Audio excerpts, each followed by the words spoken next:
So I appreciate some there's some questions in the chat. We are up against our first hour, but I did want to ask Shekhem Shekhem. You mentioned chakras, and I know working with the chakras, and you mentioned the Swadhisthana chakra. That is central to the work that will be done this season. And from what I understand, some other chakras will also be included in the work as we go throughout the year. Can you just speak a little bit about, in your book, you identified what we would call the psychic chakras versus the spiritual chakras, and how these psychic chakras, I believe in the beginning you said, were responding to the geomagnetic force?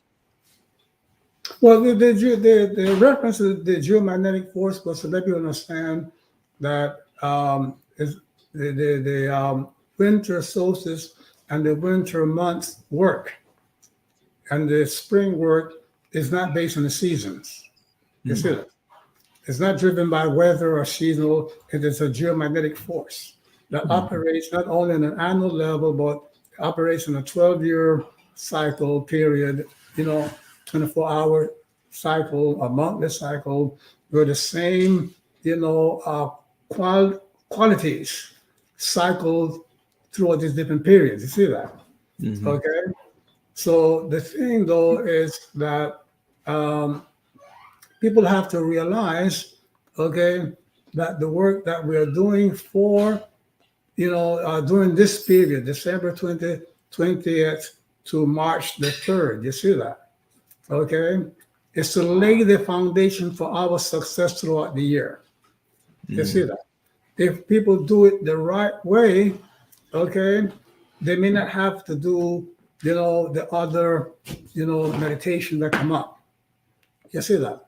But what we got to understand is that, these cyclical, observations, are reproduced in other religions. We find that, among the Jews and the Muslims and the Christians, their holiest, observed days occur around, these 4 periods of the year. You see that? Mm-hmm. But the days are slightly different, and I believe right now we have Rosh Hashanah, right? The Jews, is it Rosh Hashanah? Or Hanukkah, right? Hanukkah, I'm sorry, Hanukkah. Yeah, Hanukkah, yeah. Mm-hmm. Yeah, but it is within that cycle, and if you penetrate into it, you will find that, certain similar themes that we will undertake. You understand that? For example, one of the themes of the winter cultivation is for you to, for the students to master the faculty that governs, the manifestation of peace within them. If you haven't mastered the manifestation of peace, then you're vulnerable to anger, fear, worry, grief, stress, all of the different wayward emotions that will damage your life, your health, your performance, and so on. So when the Christian talks about peace to the world, right? Peace to all men, in the Christmas, they're really, echoing a theme, of the winter practice that is triggered, by the winter solstice, so we're dealing with the same thing. The difference is that the Kamitic understanding, the Taoist understanding, is that you cannot bring peace to others until you've mastered the peace within you. You see that? If you are a subject, to your fears and anger and so forth, you are going to be a source of warfare. You're going to be a source of conflict and cruelty to others. You will nourish the conflicts. You cannot bring peace to the world as long as emotions and sensuality control you. So you have to work and establish that within you. And this is part of the work that you have to do. You cannot teach others to be, about peace and sing songs about peace for all men and goodwill to all men until you have mastered all of the negative emotions that you are subject to.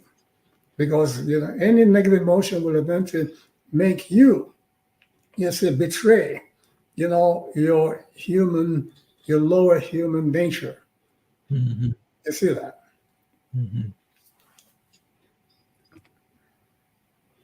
Okay, so do we have time for some questions from the audience, Shekhem Shekhem? Sure. All right, great.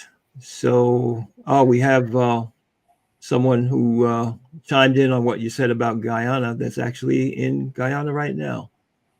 Peace and Okay. blessings. Peace and blessings. Auset Neteru Gaia, looks like. All right, so we have, yes, there's some questions about books, and we do have some announcements coming up about republishing and new editions. But Chakras says, what is the correct order to start working with the chakras? Is the work done in numerical order or cyclical order? Well, there are different frameworks for working with the chakra, and the best one is this winter solstice course that we put together. Mm-hmm. Is the best way to work with the chakras, because the chakras, their power wax and wane. You see that, and the first of the chakras is the Swadhisthana, which begins to activate itself in the winter months in December. You see that. So starting with this winter solstice will enable you to work with the Vishuddha chakra to purify and empower the Swadhisthana, so-called sixth chakra, okay, and to put it to work to establishing your unity with God. So this is the best way to start working with the chakras. Of course, we have another course that we put in place for this year, marked the 11 laws of God. You see that. So if you work with that course, what the Neteru are in the Kamitic tradition are the chakras in the yogic tradition. You see that? Mm-hmm. Okay. And what we're going to do starting next month, we're going to have for the general public, meaning non-Ausar Auset members, we're going to have a monthly, Neteru or chakra meditation.